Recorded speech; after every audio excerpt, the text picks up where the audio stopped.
All right, so a few months ago, back in January, I made a purchase for a new light that I'm going to review today. And we have here the Interfit S1. So the purpose of this video is to basically give my interpretation on this product, the pros, the cons. Obviously the S1 has a huge resemblance to Prophoto's B1, so I'll be making some comparisons to that and how I think they stack up together and their differences. Let's dive in. So before I ever actually make a purchase for a light, there are a few things that I make sure to look for based on my own preferences that I look for from a light. For example, the first thing I like is portability. I don't usually pick lights that seem like they could be a hassle to carry around with me, since most of the time I shoot in locations. And so picking something that doesn't have a cord is awesome. Like, that's a prime example of what I'm looking for in general.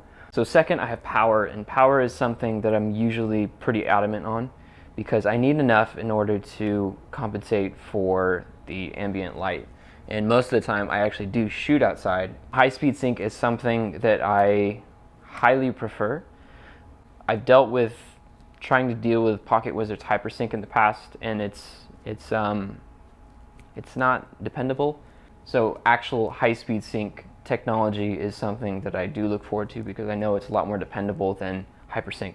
Something that's remote controlled is a huge benefit for me because if I'm shooting alone or shooting with an assistant that's not capable of turning on power, for example, if like I have a light at the top of a pole or at the top of a light stand on a boom or something like that, and there's no way to actually reach the light where you can actually turn down the power or turn it up, something that's remote controlled is a huge benefit. So I try to pick lights that have that accessibility. Okay, so the obvious, Interfit S1 is obviously a lot similar to Prophoto's B1. I'll put a link below or a link on the screen that'll tell you to where you can actually see the specifics on the settings and how they stack up side by side or something like that. But as far as I know, the things that I care about, they are almost identical. Obviously, you have a optional plug. So if you're in the studio and you want to just plug it straight into the wall and not have to worry about the actual battery pack itself that you have to charge over and over again, you can just plug it in. And you can plug it in without this in case you want to trickle charge this in the wall. Say you're shooting in a studio and you want to plug it in, you can do that and plug this in at the same time. So that's kind of handy in case there's like maybe if there's like a studio like halfway, or not even a studio, but somewhere indoors where you do halfway through the shoot and you want to recharge this, you can totally do that if you only have one of these. But actually having the accessibility to plug this in if you really need to, that's huge, which the B1 does not have. Number two, this is also half the price of a Prophoto B1. So even though, paying that huge price value of a B1, there's a lot of things that come with it, and you're obviously paying for the brand and the dependability of Prophoto. For people out there that want something cheaper that's honestly just as good, and you have that kind of option, this is a great option for you to purchase. So immediately out of the box, I don't have the box anymore. I've moved in the past few months and I've thrown it away. But what you get when it comes with it is your monoblock itself. It has the frosted dome on the front, so it disperses a lot more evenly. There's the back. It also comes with sync cables if you need it. Obviously your power block for just plugging it in if you just want to do that. I never use this though because I just use the battery without the cord because that's kind of why I got it in the first place. But I also never run out of internal battery in order to use this. So I don't use that too often. Also in the kit, or when you order the kit, you need to get the remote too. You can change the power from here. You can change the sound if you want the sound on or off. You can test flash. You can turn on the Monolight. You can target it by your channels, your A, B, and C groupings, and then change your modes from TTL to manual. You can selectively change the channels if you have multiple channels of lights if you want. So let's dive into a few pros about this unit that I've kind of skimmed on. Pros, obviously super portable. When you don't have the necessity to plug things in, it's already good in my book. obviously speed lights and things like that that are smaller get lumped in that category, but it keeps narrowing down, as in like, okay, this gets better and better as it comes. So it's super portable. The internal battery that comes with it lasts a long time. I'm not sure the exact amount of full flashes you get from this, but I'll put it on the screen because I'll go online and check for it. But I've had full 8-hour shoots and used this light the entire time, and the battery, say I've used maybe half power to full power, I have before on those shoots all day long, and I still have maybe a quarter of battery life left. And on the back of it, you can actually press the test button, and it'll tell you how many things of battery you have left. So I haven't drained it yet, and I've used it for an entire day. That's enough power and duration of battery that I need, so I'm good on that. Optional plug-in if you really need to. Like I mentioned before, you can plug it in through there. It just plugs straight into the wall. You don't need the battery plugged in order to do that, so that's awesome.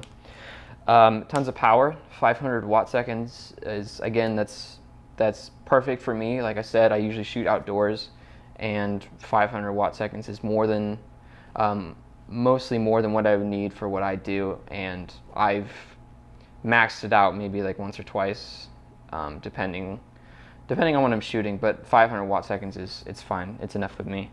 High speed sync, like I mentioned before, hypersync with the Pocket Wizard technology, it's not dependable, and it's hard finding lights that are perfectly compatible with it. So finding something that's high speed is obviously dedicated to the product itself. You can get speed lights that have high speed sync, but obviously there's not as much power as there is in this with 500 watt seconds. So having that much power, having that much portability, and having high speed sync is a huge benefit for me. Being able to wirelessly control it through the trigger itself is a huge benefit. It's super easy. Like I said, if I have this on top of a huge light stand, if I have multiples of these on top of the light stands, I can control them all through here for the power, so I don't have to worry about assistants or anybody else or me even fidgeting with the controls and stuff. I can literally just do it from the top of my camera. So that's really convenient. Now let's go over a few cons and things that I wish would be different with this unit. Again, since it's shaped and it looks incredibly like the Prophoto B1, it's also a little over 5 pounds, which can be a little bit of a pain if it's on top of a huge light stand and you're outside and there's wind or something like that. Like it can be a little bit shifty because that's a lot of weight to kind of dangle from the top of a pole. But again, it's 5 pounds. I mean, most of the time, like it's fine. I mean, 5 pounds it's not that bad.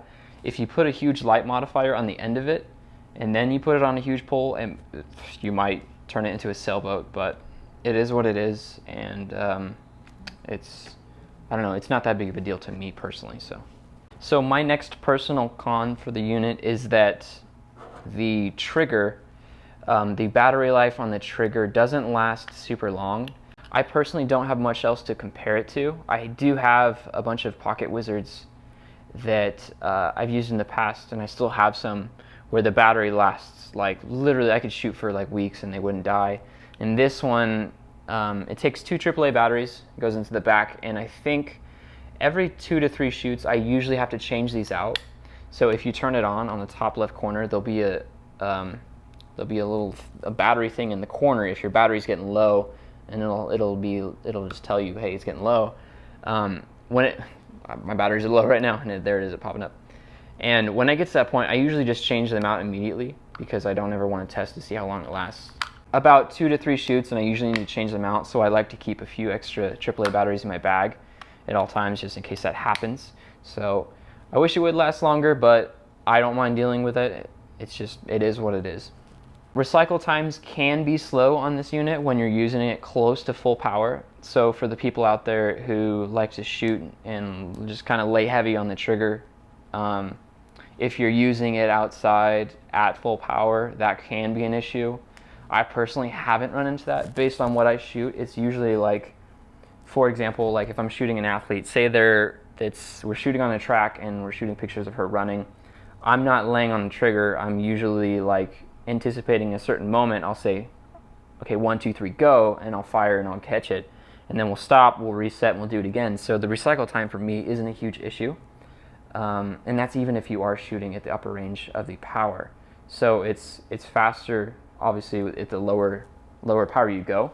But for the people out there, if that's an issue for you, just be aware of it. For me, it's not at all. So that's my personal perspective on that. So another con is that when you switch into high-speed sync, the power automatically goes to 5. So on the range on your remote, or even on the back of it, it starts at 2.0 and goes all the way up to 8.0.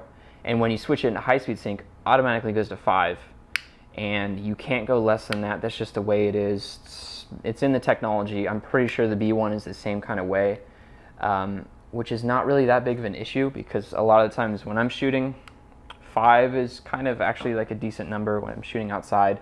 And if that's too much, it kind of just depends on if you're using a bare bulb, that'll probably be too much, but depending on what you're going for, you can pick different modifiers. If that's too much light, you can always diffuse things even more. So just a heads up, 5 is the lowest you can go in high-speed sync. My last con is actually, again, with the trigger itself. If you put your camera down for a while and you still leave it on, and you put your camera down for a few minutes if you're taking a break, it won't necessarily go to sleep, but it'll show kind of similar signs, where it's like if you pick it up and you try to take a picture again, it won't fire unless every time I pick up my camera, I always push the test fire anyway, just to make sure it's awake and they're communicating with each other, so that I don't get a misfire like that. So just a heads up, if you put it down for a while, make sure you hit the test button so it's ready to communicate with the unit itself, because it will misfire that flash. So those are my personal pros and cons to this unit. I've been using it for the past 4 or 5 months, and I really like it. Again, it's a lot like a Prophoto B1, and I was looking at the B1s, but I found this one and it was brand new on the market, so I wanted to test it itself.